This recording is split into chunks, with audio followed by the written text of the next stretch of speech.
I pushed open the front door and paused at the empty entryway, expecting Mom's warm embrace. Instead, I found her standing stock still, hand pressed over her mouth, tears pooling in her eyes. The vision board leaned behind her pages, torn from real estate flyers, one listing circled in thick red ink, Emily's name scrawled above it, my salary written beside hers in the same marker. The way the glue had dried in ridges was proof she'd crafted this message with her own hands. Behind her, Dad hovered by the staircase, arms folded, gaze fixed on the blank walls I'd painted myself. He didn't speak, but when I met his eyes, his lips pressed into a thin line that spoke volumes of disappointment. Emily slammed through the front gate. Moments later, breathless, phone in hand, she recited her group text aloud. Well, you got it, your very own house. No one to share it with. The buzz of replies that followed, laughing emojis and shocked comments echoed in the hallway, proof I'd already become a social spectacle. That night, my laptop pinged with an email titled Fairness Calculations. I opened the PDF to find Dad's spreadsheet, columns detailing every meal he'd paid for, emergency car repairs listed under my name, a row for each pop-up they'd covered on my behalf. At the bottom, in bolded type, the sentence, "Time you gave back," stared back at me. The precise alignment of the numbers, each cell perfectly bordered, showed me that their expectations were as meticulously planned as my purchase had been. I remembered how Emily had cornered me at my old apartment, pulling out her phone to show me saved threads of property tours, videos of carpeted living rooms she'd imagined us sharing. Scrolling through her gallery, I saw timestamps on each clip, proof she'd been plotting behind my back. When I gently refused to co-sign, her voice had cracked. "You said you'd never leave me with nothing." Her tears hadn't been enough to sway me. The logged call on my phone was proof I'd tried to reason, not to abandon. In the kitchen, Mom's vision board lay atop the counter. I picked up a stray piece of tape stuck to the edge, its sticky underside still tacky. That bit of craft supply residue was proof of her long hours spent orchestrating this confrontation. Outside, Emily's car idled, the engine's low growl, a constant reminder that she'd never missed an opportunity to stake her claim. I gathered the deed to my townhouse, its embossed seal, and notary's signature crisp against the paper, and set it beside Dad's spreadsheet. The juxtaposition of his demands and my proof of ownership sat silent on the table. In that moment, I realized no vision board or group text could erase the fact that this home was mine, secured with my credit history, bank statements, and the closing agent's stamped contract. The evidence lay there, her tears, his spreadsheet, the paperwork on my desk, all testament to the new chapter I was writing. Whether they approved or not, I still feel the jolt of Emily's dented fender, saw it myself when I walked down the driveway to find my car's bumper pushed inward, metal folded like tin. I dragged it to Dad's study, where his clipped reprimand sat on the coffee table, the school's incident report scrawled with driver's recklessness. 2 weeks later, I watched through the kitchen window as Dad handed Emily the keys to a gleaming hatchback, paper stamped, title transfer in hand, proof she'd been forgiven and rewarded, while I pedaled to classes with grease under my nails and a cracked tire slowing every hill. In college, I kept every scholarship award letter neatly tucked into my folder. Those envelopes lined the bulletin board above my desk, each bearing the dean's signature. Emily, meanwhile, breezed through her first semester with a family emergency loan notice slipped into her mail slot. I discovered years later that my own savings account statement had been rerouted. A series of transfers labeled FE loan repayment matched the exact amount of her tuition bills. Those bank records, stamped by our branch manager, were proof my future had quietly fueled hers. When I returned home that summer, the termite fumigation invoice came in the mail, my name typed under "paid by" on the pest control company's letterhead. Dad shrugged as he pointed to my job title on the receipt, saying it made sense since I was doing well. It hung on my fridge until I peeled it off and tucked it into my files, proof that I footed the bill to protect the family home. Not long after, Mom called to tell me Emily's phone had broken again. The co-pay authorization form arrived labeled "must sign immediately." I found my shaky signature beneath the words "upgrade fee" on the phone company's invoice, proof I'd been drafted into her care, funding a device I'd never requested for myself. A few months ago, I stumbled on a family WhatsApp chat titled "Support Emily's Dream." Scrolling through screenshots, I saw messages from aunts and uncles pledging funds for manicure tables, polish racks, even uniforms. My name was nowhere in the list of contributors.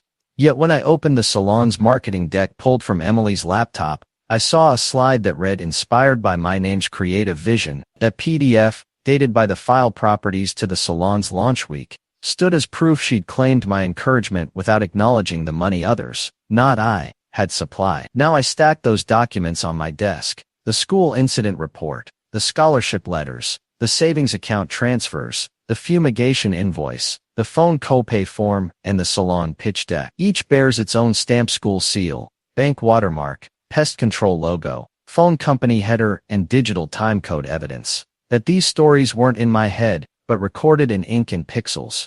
In every proof I hold, I see the pattern more clearly. Emily protected, me expected to absorb every cost. Holding this stack, I finally realized that my value lies not in how much I give, but in the life I'm building on my own terms.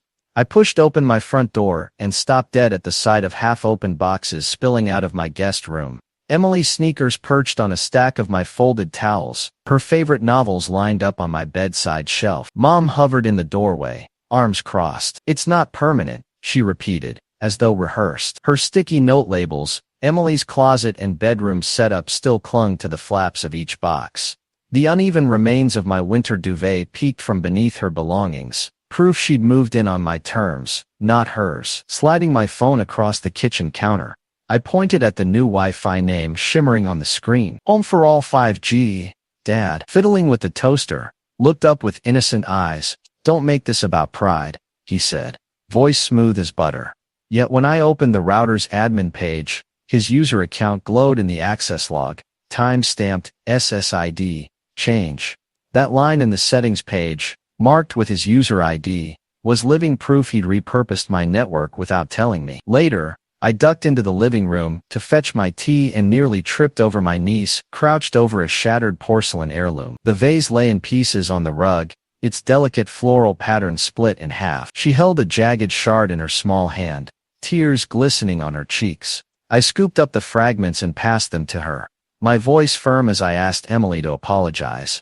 Emily brushed past me and snapped, "She's just a kid. It's not like this is a real home anyway." The sharpness in her tone and the vase fragments in my hand were undeniable evidence that my family considered my space theirs to dismantle. That evening, as I reviewed my email, a message from HR flashed in bold: "Urgent employment verification request." Opening the PDF attachment, I saw a form stamped with the company's official logo and the heading "Mortgage Refinance."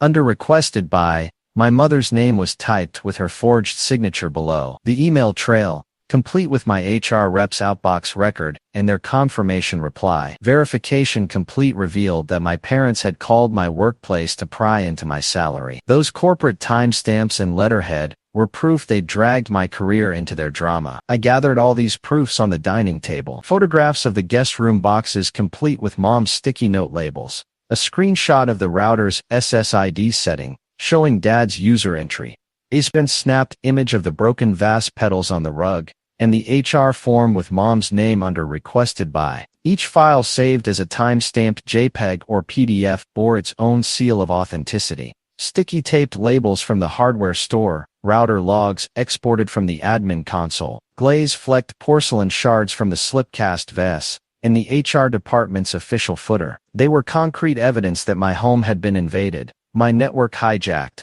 my family keepsakes destroyed, and my professional boundaries breached. Closing my laptop, I felt the weight of every proof. This wasn't imagined hurt. It was recorded in pixels and paper. And now, holding this stack of undeniable truths, I knew these were the tools I would use to redraw the lines and finally reclaim the only sanctuary I'd ever built for myself. My phone chimed with impatient alerts, and when I unlocked it, there was Uncle Robert's screenshot of the family WhatsApp group. My mother's name hovered above the green bubble that read, "We gave her everything, and now she's pretending she's too good for us." Seeing her profile picture next to those words, her carefully curated selfie plastered above the exact message, was proof she'd weaponized our chat. Moments later, I scrolled through Facebook and found Emily's cryptic post pinned to her profile. "Some people only show love when they're winning, but we remember who cried with us, not who bought walls." It floated at the top of her feed, framed by dozens of sad face reactions and concerned comments from cousins and old classmates.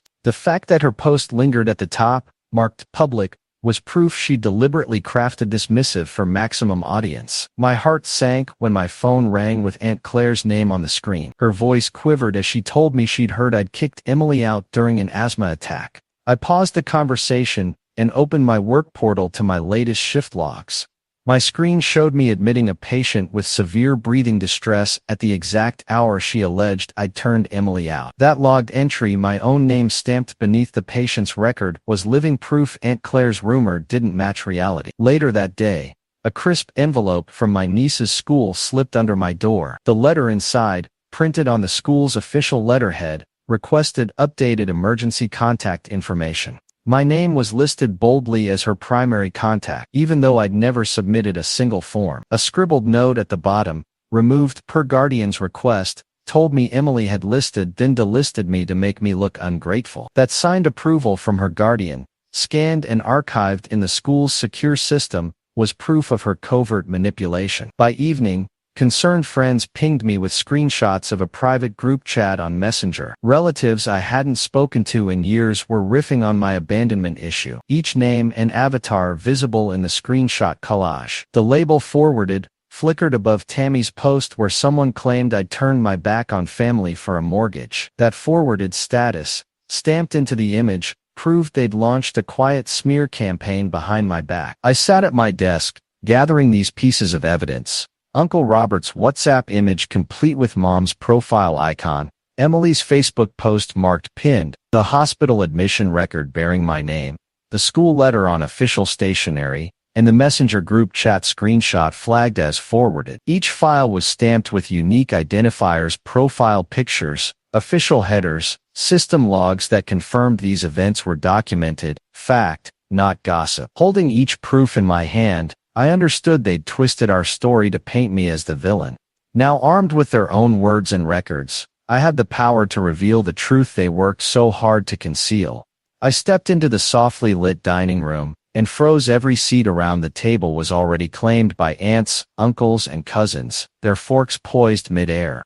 I spotted Aunt Marisol clutching her phone, the flashlight reflecting off the screen as she swiped through a group chat screenshot, my name pinned beneath the words, "We've all been worried about how you're handling success." That exact phrasing, pinned at the top of her chat window, was proof they'd set this moment up. Before I could greet them, Cousin Victor rose and cleared his throat. He held up his phone displaying a forwarded text from last night.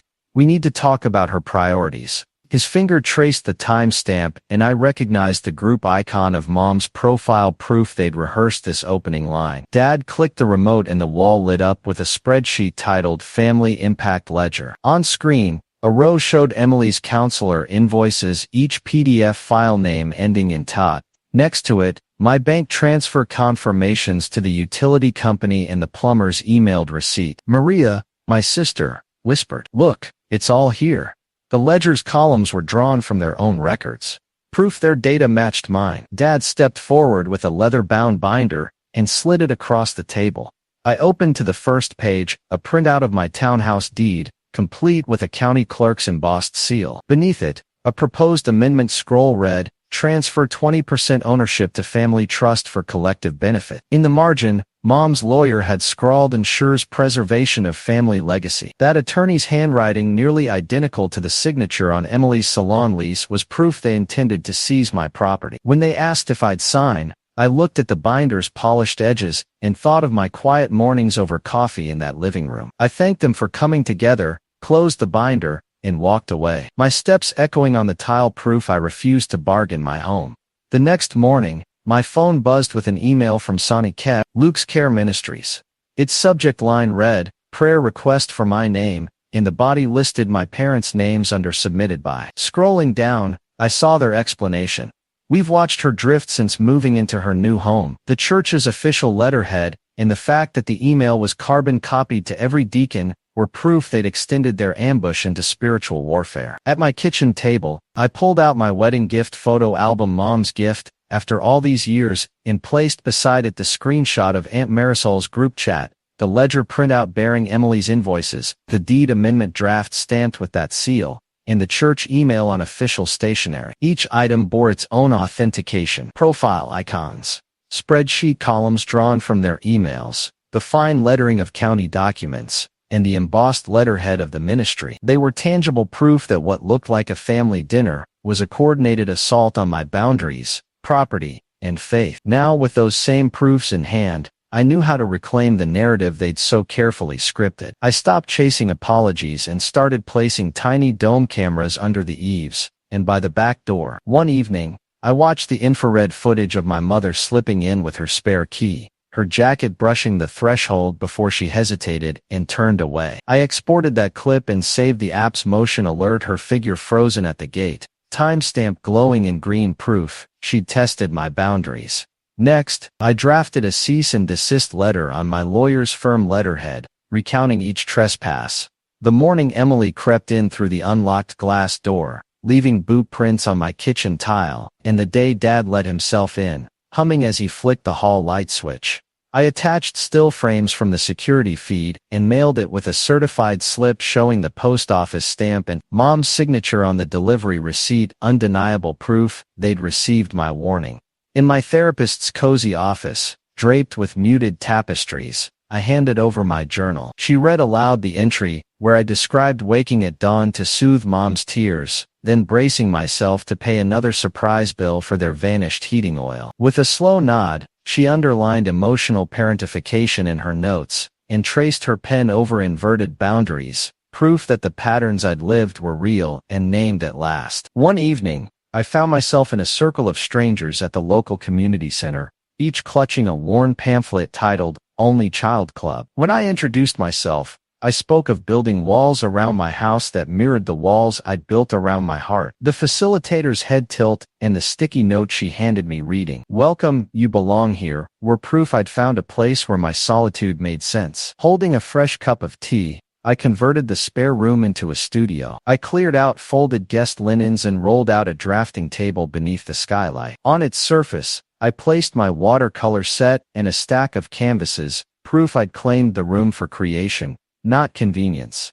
I bought a small brass plaque from the hardware shop etched "Occupied. By permission only." When I fitted it to the doorframe, the clicking of the last screw was my final proof I owned this space for myself. Now, stepping back into my living room, I pass the security monitor and see the calm boundary lines I've drawn. My mailbox holds no more letters begging for entry, just the soft glow of my computer screen and the brass plaque's reflection in the hallway. The camera logs, certified mail slip, therapist's underlined notes, support group pamphlet, and that engraved plaque, each piece is proof I stopped arguing and started protecting. In doing so, I didn't change them, I changed how I respond, and in that shift I reclaimed not just my home, but my freedom.